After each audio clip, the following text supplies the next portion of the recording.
The Lakeshore Drive Bridge is the largest of our 37 movable bridges. That is more movable bridges than any city in the entire world.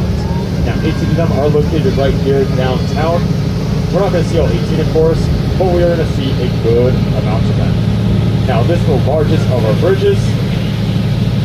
Now, these bridges, contrary to popular belief, are not called drawbridges. These bridges are actually just called bascule-Prunian bridges. Bascule-Prunian is a French word for a bridge that moves. That is what these bridges do when bigger boats pass through, and when the boats that pass through, these bridges go down. Now, there is a rumor circulating around this bridge. There is a man named Richard Dorsey who lived here, and apparently is still living here. He built a 2-bedroom right over there on that side of the bridge. Now, he did eventually get caught at one point. He had Super Bowl parties. That's how they found out that he was living there. But apparently he still lives there, so we're going to try and wake him up, just for fun. Wake up, Richard Dorsey! Wake up, I know you're hiding under there! Wake up, rise and shine! Too late to be sleeping. Well, I tried. Can't always get it, you know? I've actually waken up a couple of times, but no, I just went right back to sleep. Anyways, over here is a very tall building called the St. Regis Tower. The St. Regis Tower is the tallest building in the world designed by a single architect and 101 stories tall. Now, this building was designed by Jeannie Gang of Gang Studios. Designed that building to look like the waves of Lake Michigan. That's why it has that wavy design going up. Now, at the very top of the building is a wind tunnel piece. That was actually added after the original design of the building, of course, to help it stabilize from the winds. Now, at the very top of this building, the CEO of Amazon, Jeff Bezos, did buy a condo up there for a lot of money. Now, building management wanted to get it ready for him in 7 days. However, Jeff Bezos wanted it overnight. That's what I call prime real estate. Getting this Amazon Prime is overnight shipping. Now over here is the Swiss Hotel. Not the Swiss Hotel, the Swiss Hotel. The only 2 triangular-shaped buildings that Harry Weese designed. The other building that Harry Weese designed was the Metropolitan Jailhouse. At least in that building you actually get to check out in your own time, and there's more luxurious amenities than the jailhouse. So you guys are lucky if you're staying in that building. It is it's a hotel building with 661 hotel rooms, and of course amazing views of the city and the lake. I'm not a promoter for that building, I'm just stating facts. Now the building behind the Swiss Hotel is the Aqua Tower. Originally completed in 2009, it was the tallest building in the world, designed by a female architect, also known as Jeannie Gang, the same person who designed the St. Regis. Now the Aqua Tower has that wavy design on the outside to help stabilize the building from winds, and it also has some really cool elements over there to give residents some incredible views of the city. Pretty tall building. Also LEED certified too, so it's very good for the environment. Not only the fish in Lake Michigan, but just in general for the environment. The environmental activists love this building. Very, very cool. Alright, now over here, right here is the Wrigley Building. The Wrigley Building is a very iconic building in Chicago skyline. It was even featured in a Frank Sinatra song. You guys know the song, but anyways. The Wrigley Building, originally completed in 1921 and 1924, is one of the oldest buildings in Chicago. It is a terracotta skyscraper, and they actually washed this entire building by hand. Now, the South Tower, the one with the big clock, was completed in 1921. The North Tower was completed in 1924. Now, not only was this home to the headquarters of Wrigley Chewing Gum Company way back until 2010, but it's also the headquarters of Groupon. Groupon is a company that uses light switches to mind control you or something. I'm not exactly sure. That's just a rumor. Now coming over here, we have a very gigantic bridge. There are 2 signs on this bridge. One says Michigan Avenue, the other says New Savile Bridge. This street is of course Michigan Avenue, named after Lake Michigan. The other sign says New Savile Bridge, which is named after our founding father Jean-Baptiste Point du Savile. Now, Over here is a very fancy section of Michigan Avenue called the Magnificent Mile, which is a high-end designer shopping street. It has a lot of designer stores. I do not have the money to shop those, however. Otherwise, I would be dressed to the nines in Louis Vuitton. I am not. Mr. Trump, yes. Mr. Trump too. Now coming over here is a very tall hotel building. This is the Trump International Hotel and Tower. It was built by, you know who it was built by, besides that. It is the second tallest building in Chicago. It's 92 stories tall. It is also was the second tallest building in America when it was completed way back in 2009. And when it was designed, it was going to be the tallest building in the world. However, there was this thing that happened called 9/11, so they had to scale this down a bit to just be the second tallest building in Chicago. It's a very cool building though. It's a hotel, 5-star luxury. Now, if you look closely at that sign of the building, you may notice that sign, it was not part of the original design. That is just ego. Get it?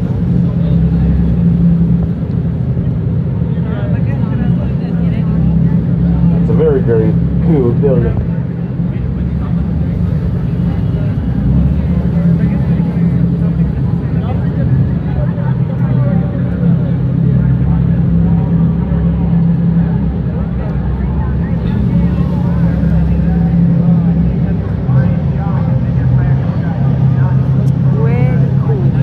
Over here is the AMA Plaza. The AMA Plaza is another design by Ludwig Mies van der Rohe. However, this is one of Van der Rohe's more generic designs. You see, Van der Rohe had a philosophy. All buildings should look on the inside as they do on the outs. This is why this building looks like a generic office building. Now, this building did used to be called the IBM building a long time ago because this building was home to a lot of computers. There was some insulation material on the outside of the building, so of course, because computers, as you know, they get hot. Therefore, that's why they put some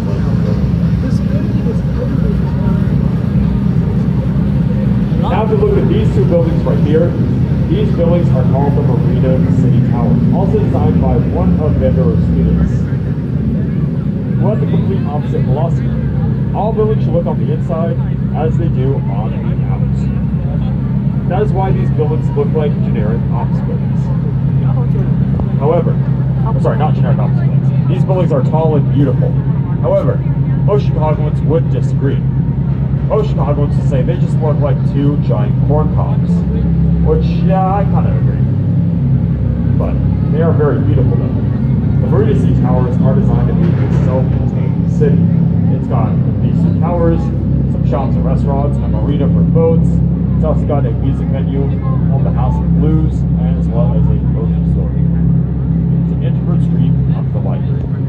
Also, these buildings are some of the most photographed buildings in the entire city. That's why I call these buildings the models, because they are tall, they are beautiful, and they're always getting their picture taken. Now, these buildings were originally completed in 1964. Basically, these buildings were built to get people to be back in the city.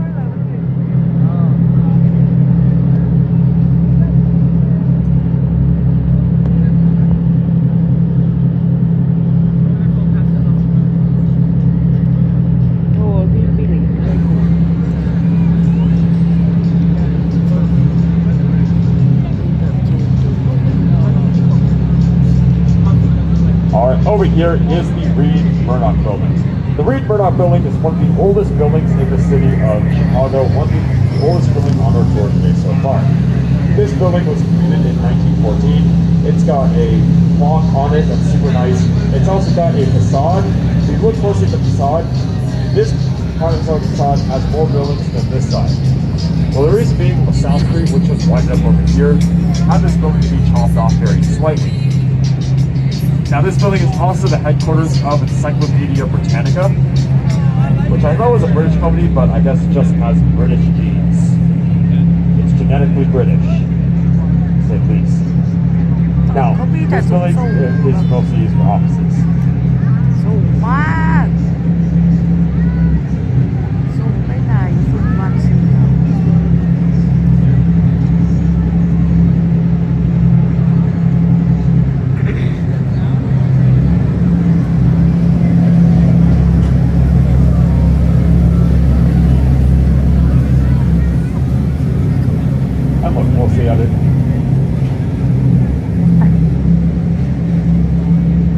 This building right over here is 300 North LaSalle.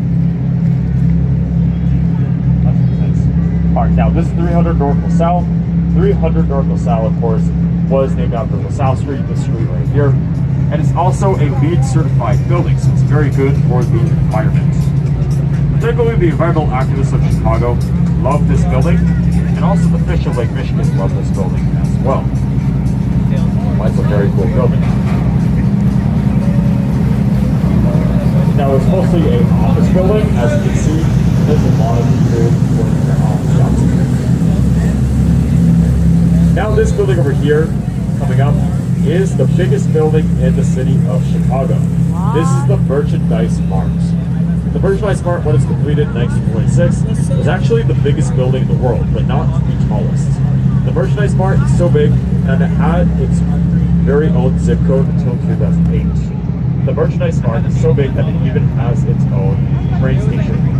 The Merchandise Mart is so big that it even has its own movie theater, or the Mart.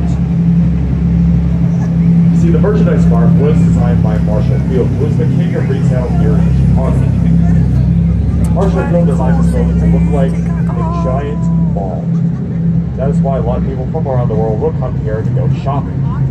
Now, if you look at the Pez dispensers over here, you can see Marshall Field's Pez dispenser.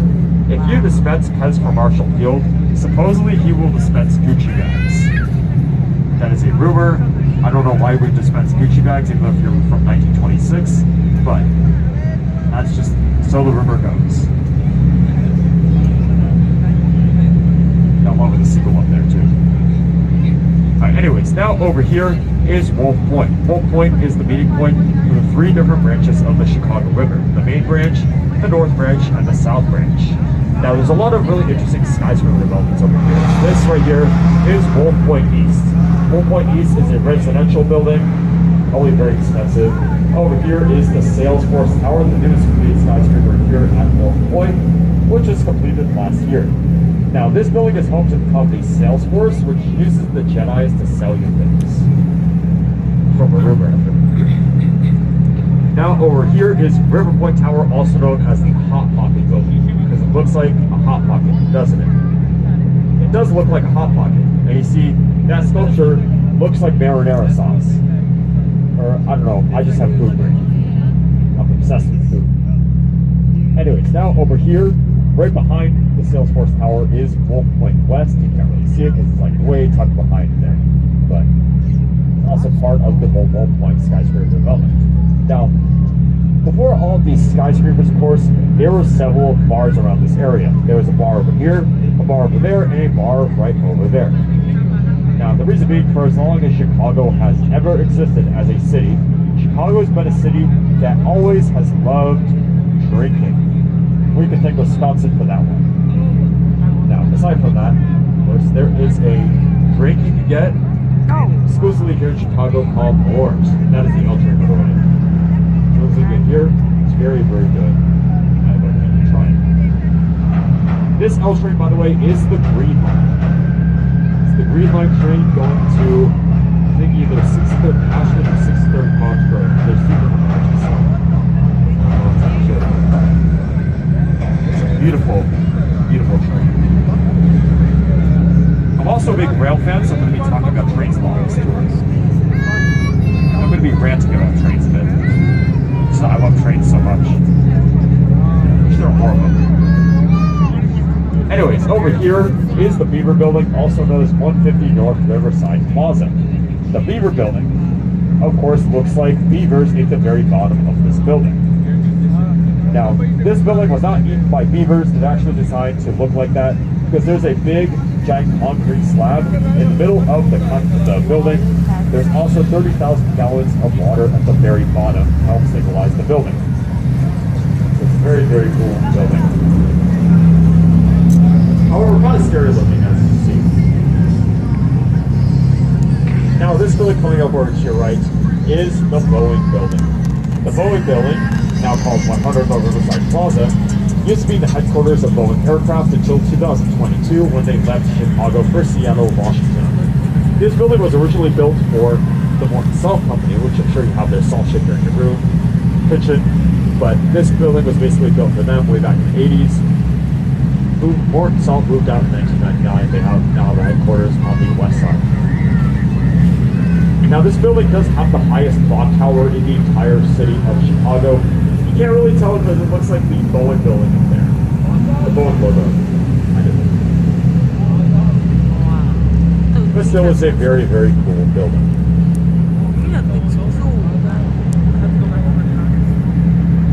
Alright, now coming over here is 2 North Riverside Plaza. 2 North Riverside Plaza was originally built during the ancient Egyptian phase. This, of course, when America was absolutely obsessed with being like ancient Egypt. Now, this building is designed to look like the Great Sphinx. You see these 2 sections over there where the clock towers are the legs of the Sphinx. This middle section, this big facade, is the face of the Sphinx. Because in Chicago we like to walk like an Egyptian. I don't know how is that. I don't know if that's how Egyptians actually walk, but that's how the song goes apparently. Anyways, over here we're gonna do some rail fanning because right beyond these concrete pillars coming up to your right, there is a train station called Union Station. Union Station is the busiest train station in the city of Chicago. It's also one of the busiest train stations in the entire country. Now, what's cool about Union Station is the primary hub for the Amtrak passenger rail system. There's an old saying about Chicago trains, all railroads lead to Chicago. Now, of course, Chicago being the middle of the country is where all the major freight lines lead to, and of course, it's a great place for shipping and packaging. So because of this, there was a lot of trains that would ship from here and also to other parts of the country. Now, there's actually a similar saying about the city of Rome, Italy, called all roads lead to Rome. Kind of similar. However, Rome was not built in a day. Chicago was not built in a day either. Alright, over here to your left is the moment you've all been waiting for on this tour.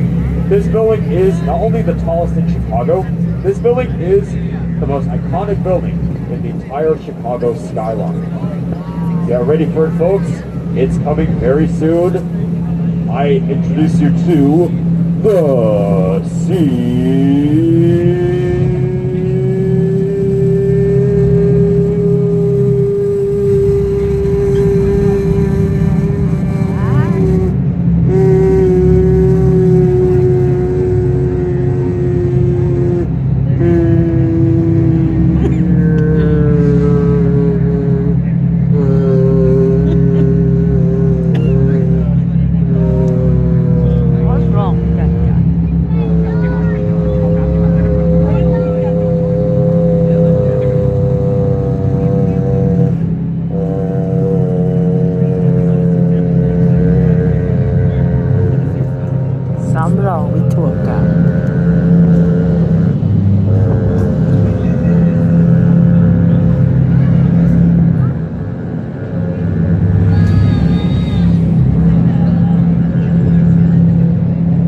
the Sears Tower.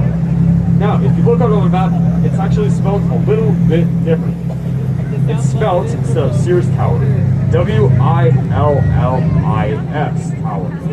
That is, of course, pronounced Sears Tower. See, way back in the year 2009, which was not that long ago, this company, called the Willis Corporation, bought that building, changed the name from Sears Tower to Willis Tower. Now, a bunch of Chicagoans got very angry. They were like, "Why'd you talk about Willis?" My grumpy voice. Now, if you ever call that building the Willis Tower in front of a Chicagoan, they will get more mad than if you put ketchup on a hot dog. True story. However, a lot of Chicagoans still call this building the Sears Tower due to they're scared of change. Now at the very top of this building, there's 5 different glass boxes. That is called the sky deck. Get in one of those glass boxes, look down and see nothing but streets below you. It's a pretty terrifying experience. if you are afraid of heights, of course, but it is still pretty cool. Also, that building is 1,500 feet to the top of the roof, 1,700 feet to the top of the 2 and 10 at the very top. That building was named after Sears Roebuck Company, which had their headquarters in there for a very long time. Basically the 1950s version of Amazon. Pick up a catalog, you dial a number, get something delivered to your house. It's like Amazon without the internet, basically. Now that building was the tallest building in the world for 26 years, from 1973 until 1998, when the Petronas Towers in Malaysia were completed. Alright, now coming over to your right is the Chicago Mercantile Exchange Center. This building consists of 2 different towers, one completed in 1983, the other in 1987. Now, those are the years, in case you guys don't know, if you play the game Five Nights at Freddy's, those years might sound familiar. The Bite of 83 and the Bite of 87. Now, these 2 towers, of course, are not FNAF related because they are basically holding up this middle piece out of creating a bridge. Unless there is hidden animatronics in there, I'm not sure. But actually, no. This building is actually made of money because this is a center of Chicago's financial industry.